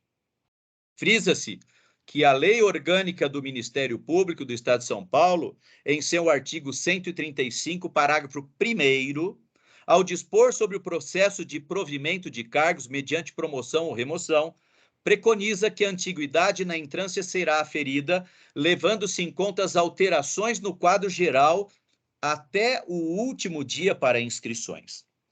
Disso resulta, no meu entender, com todas as vênias, que a averbação de situação que renda ensejo ao desempate na antiguidade se revela como direito de quem fora contemplado com decisão que ordenou a referida averbação, sendo imperioso reconhecer-se que reclama a produção de efeitos imediatos, inexistindo justificativa razoável para que se espere a próxima revisão anual da mencionada lista ou quadro geral de antiguidade. Sabe-se que a lista geral, sendo revista apenas uma vez ao ano, pode provocar iniquidades, na medida em que quem já teve o direito declarado pela averbação não pode desfrutar do pleno efeito da decisão, sendo obrigado a aguardar a revisão anual, muito embora tenhamos atualmente enorme avanço em tecnologia de informação que tem, indisfarçavelmente, o poder de propiciar imediata modificação oriunda da situação averbada, sem nenhum entrave. A fruição dos plenos efeitos decorrentes do inegável reconhecimento da validade do tempo de serviço público prestado, preteritamente pelo interessado, não deve estar condicionada à revisão anual da lista geral, sob pena de se constituir em elemento enormemente prejudicial, com capacidade para tolher o exercício de direito reconhecido e declarado. Para além disso, se mostra-se disso que a permanente e constante possibilidade de alteração na lista geral oferece espaço para a correção de injustiças e prestigia a igualdade de condições no critério de desempate, adotado o critério da antiguidade, evidentemente. Não está a justificar que o direito já reconhecido, nada está a justificar que o direito já reconhecido aguarde a publicação no início de cada ano para ser exercido em sua plenitude. O registro e a consignação de informações relevantes, como as que determinam critérios de desempate na movimentação da carreira, podem dar-se com celeridade, eficiência, publicidade e transparência e merecem ser inseridos no quadro geral em tempo real. As condições encontradas na área de tecnologia de informação oferecem essa possibilidade. A pugnada alteração não arrosta o artigo 155 do Regimento Interno do Conselho Superior do Ministério Público, mas, ao contrário, confere segurança e justiça aos interessados nos concursos de provimento derivado de cargos na carreira. Calha afirmar-se que o artigo 135, parágrafo 2º da Lei Orgânica do Ministério Público do Estado de São Paulo, serve como suporte jurídico para o acolhimento da pretensão ora examinada. Não vislumbro, pois, nenhum óbice, tampouco derivado dos artigos 155 a 158 do Regimento Interno do Conselho Superior do Ministério Público. A legalidade, a segurança e a proteção da confiança são completamente preservadas e a constante atualização e correção da lista geral são medidas que se esperam da administração pública para o espelho da realidade dos fatos e extrema fidelidade aos acontecimentos relevantes, sensíveis e causadores de desempate. Não se pode, no meu entender, desprezar as situações que geram desempate no momento em que são declaradas, reconhecidas e averbadas validamente, relegando-as para o início de cada ano, provocando-se a modificação tão somente uma vez em cada ano. Essa mora traz prejuízos claros que podem ser evitados, constituindo o dever da administração adotar posturas para eliminá-la. A atualização em tempo real do quadro geral de antiguidade, em nenhuma hipótese pode ser considerada como ofensa ao formalismo estrito, tampouco conduz à falta de equanimidade na disputa, menos ainda agrava a competitividade. Diante disso, apresento meu voto para que este Conselho Superior determine ao Centro de Gestão de Pessoas o imediato e definitivo cômputo no quadro geral de antiguidade para os fins de desempate, previstos no artigo 135 da Lei Orgânica do Ministério Público, do tempo de serviço público estadual, federal e municipal, além do nascimento de filhos dos membros do Ministério Público que obtiveram, no curso do ano, direito à averbação dessas situações em seus respectivos prontuários. Sugiro ainda, caso acolhido esse entendimento, que a decisão venha a ser normativa para casos futuros. Peço vênia para divergir do entendimento segundo o qual se nega a imediata alteração no quadro geral aos membros do Ministério Público que tenham, no decorrer do ano, averbado em seus prontuários situações de desempate. Entendo respeitosamente que a alteração não deve ser efetiva na revisão anual, a despeito da dicção dos artigos 19, 5, letra X, número 2, e artigo 36, 10, ambos da nossa lei orgânica. Portanto, me manifesto pela imediata reclassificação do interessado, alterando sua posição no quadro geral, para que possa desfrutar dos lógicos efeitos decorrentes da averbação procedida junto ao Centro de Gestão de Pessoas, como evidente e necessária publicação no Diário Oficial do Estado. Por conseguinte, proponho a revisão do aviso deste colegiado que, em caráter normativo, consignou que a alteração no quadro geral da ordem de classificação dos membros que tenham no decorrer do ano averbado em seus prontuários situações que demandem o desempate previsto no 135, parágrafo 2º da Lei Orgânica, será efetivada apenas na revisão anual. Máxime, porque fere ao princípio da razoabilidade, além de produzir iniquidades. É assim que voto. Está em discussão, mas eu desde já gostaria de me posicionar favoravelmente ao voto apresentado pelo doutor Bonilha. A Procuradoria-Geral concorda com o teor do voto, faria apenas um acréscimo pedindo a apreciação de vossas excelências para que esse aviso tivesse validade a partir desta data, a modificação do aviso, sob pena de a retroatividade prejudicar concursos que já aconteceram. É isso, né, doutora Tatiana, que nós conversávamos aqui. Mas, por parte da Procuradoria-Geral, encaminho pela aprovação do voto do doutor Bonilha, apenas com esse adendo, que o aviso esclareça que, a partir desta data, será feito de forma imediata. Eu penso que o colega tem toda a razão, isso tem que ser feito no momento em que for requerido e constatado. Não há, portanto, nenhuma dificuldade da nossa parte. Doutor Motauri, por favor. Senhor presidente, eu apenas, me permita, senhor corregedor, eu apenas quero agradecer a intervenção de Vossa Excelência, dizer que recebo de bom grado essa sua proposta, que somente tem o condão de enriquecer o voto que modestamente apresentei. Portanto, não vejo nenhum óbice, estou plenamente concorde com a sugestão apresentada por Vossa Excelência. Muito obrigado. Doutor Bonilha. Por favor, doutor Montalvi. Rapidamente, senhor presidente, para parabenizar o relator, eu, numa leitura inicial mais desatenta, pensei que o fundamento do voto fosse outro, diverso, né? Mas, em face dos fundamentos, há um texto legal que não veda esse tipo de interpretação. A nossa lei orgânica é de 1993, quando a realidade, em termos de informática, era outra diametralmente oposta, e talvez a regra até comportasse o teor do aviso hoje vigente. Mas os tempos mudaram, os sistemas informatizados hoje têm capacidade de se autoalimentar ou de alimentar-se com uma rapidez muito grande, e não há realmente nenhuma razão para que nós percamos essa necessidade de uma atualização efetiva em tempo real de todas as alterações que venham a ocorrer ao largo do ano, né? Eu parabenizo o eminente relator e acompanho Sua Excelência, senhor presidente. Doutor Pedro de Jesus Giuliotti, por favor. Eu gostaria de parabenizar o relator pelo brilhante voto e deixar consignado que, na gestão anterior, que fui conselheiro, fui relator do mesmíssimo caso de um outro colega. Se tivesse o brilhantismo que teve o doutor Bonilha, com certeza essa questão já teria se superado há 4 anos atrás, onde eu perdi por 6-5. Mas eu perdi porque eu não tive o mesmo brilhantismo do seu voto.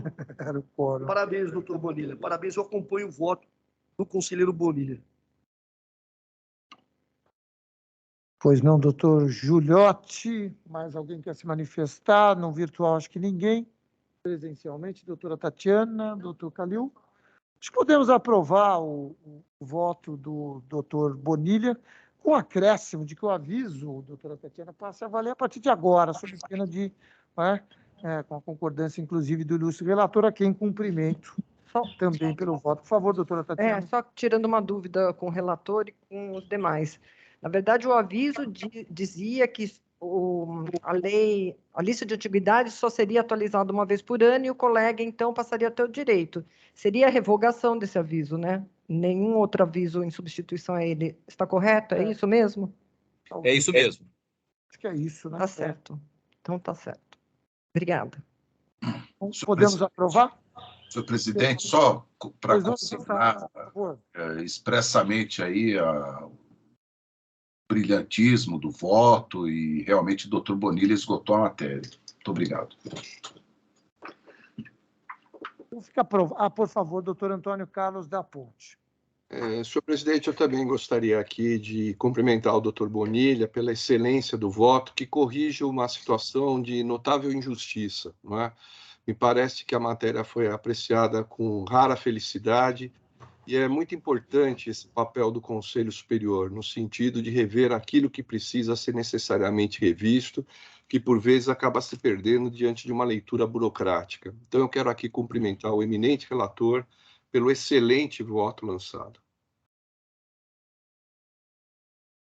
Muito bem, então podemos aprovar o voto proferido pelo ilustre conselheiro doutor Bonilha.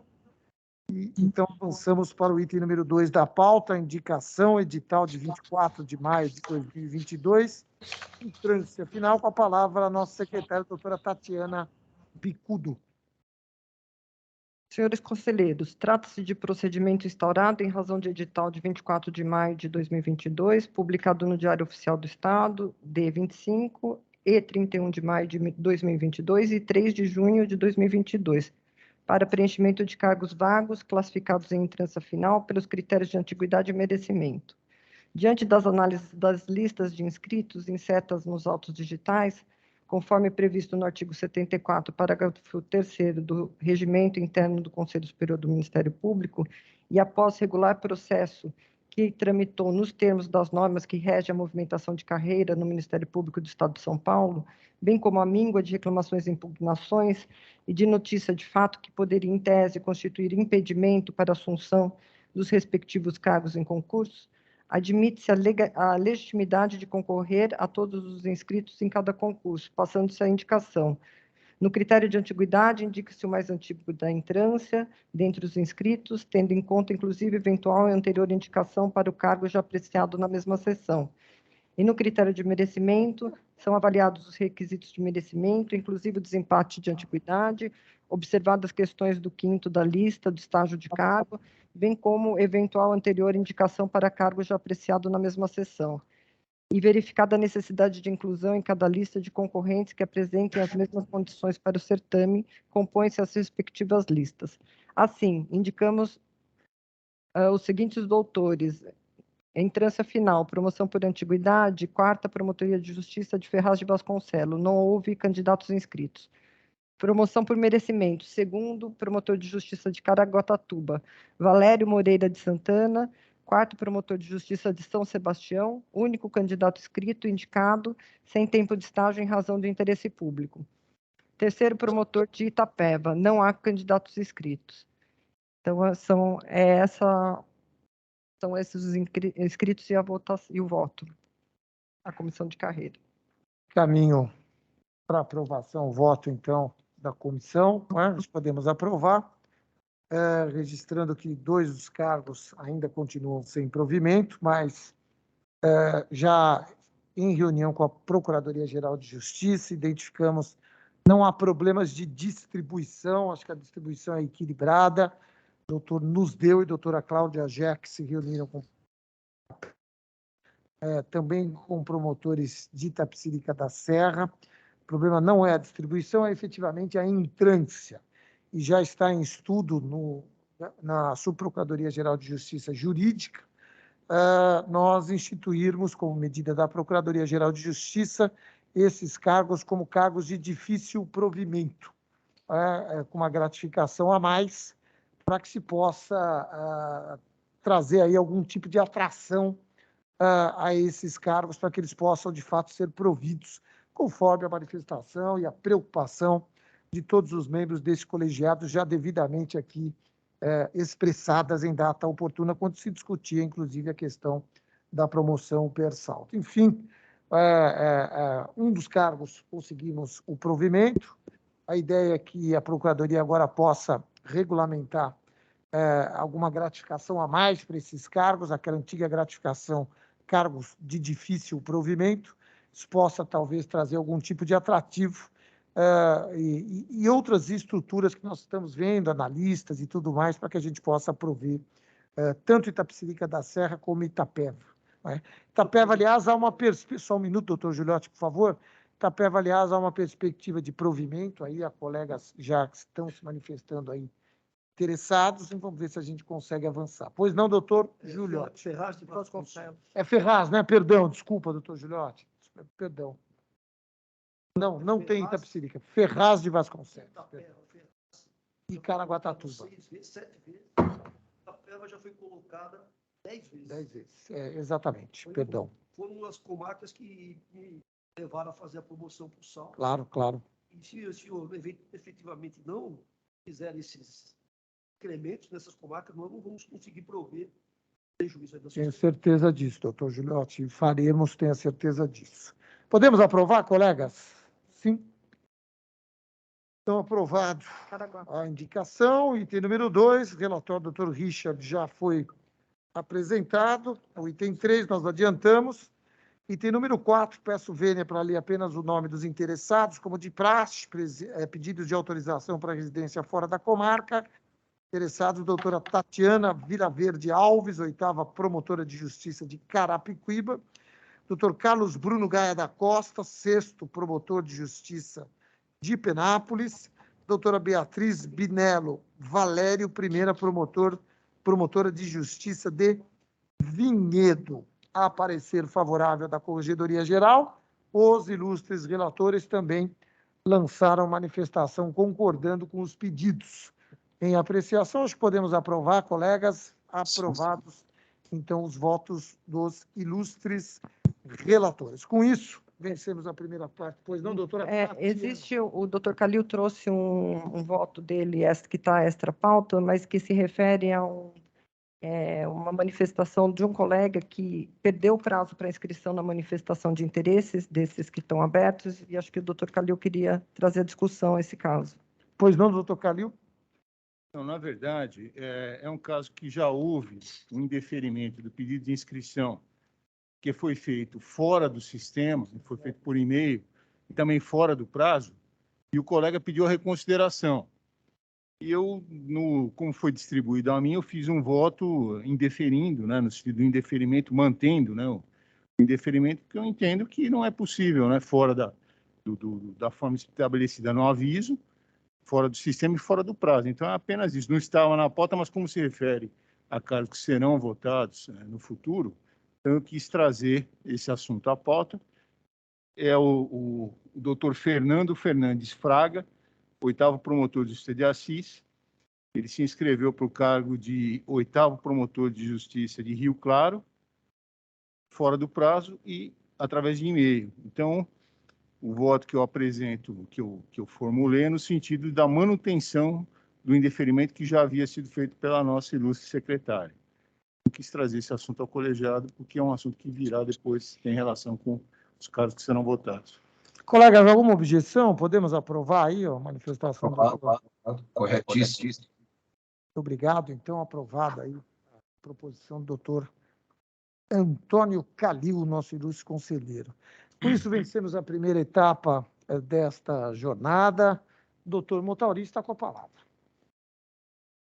Presidente, eu auguro Vossa Excelência tenha boas férias, né? Agora, proximamente. Eu ainda levo mais 15 dias para conseguir chegar às minhas, não, 3 semanas, né?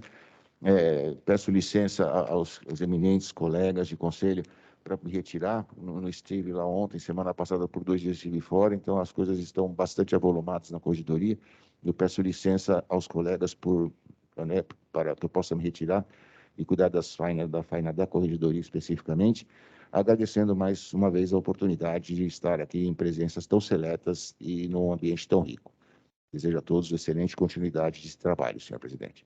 Obrigado, doutor Montauri. Igualmente peço vênia para deixar esta sessão, para atender também compromissos da Procuradoria-Geral de Justiça. Saúdo a todos os membros deste colegiado, auguro que tenha uma segunda etapa muito proveitosa e, mais do que isso, que tenha uma semana de muita saúde, de muita harmonia e de muitas alegrias para todos os membros deste colegiado, aos nossos servidores, aqueles que nos assistem.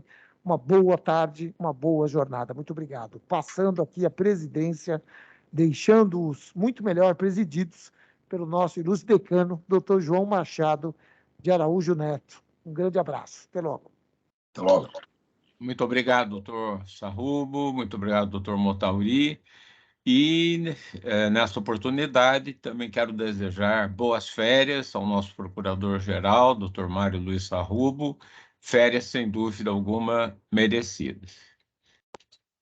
Eu indago aos colegas, porque nós temos ainda a sessão plenária, a sessão de turmas, e eu indago se desejam fazer um intervalo de 10 minutos. Então, podemos fazer, então, e retornando, então, daqui 10 minutos. Até mais. Aí, em outro, passando... Não há processo sigiloso, doutora Tatiana? Não, né? Não há processo Não sigiloso. há. A assistência, destaque e uma sustentação. Perfeito. Então, passaremos, então, para o outro link, então, daqui a pouco.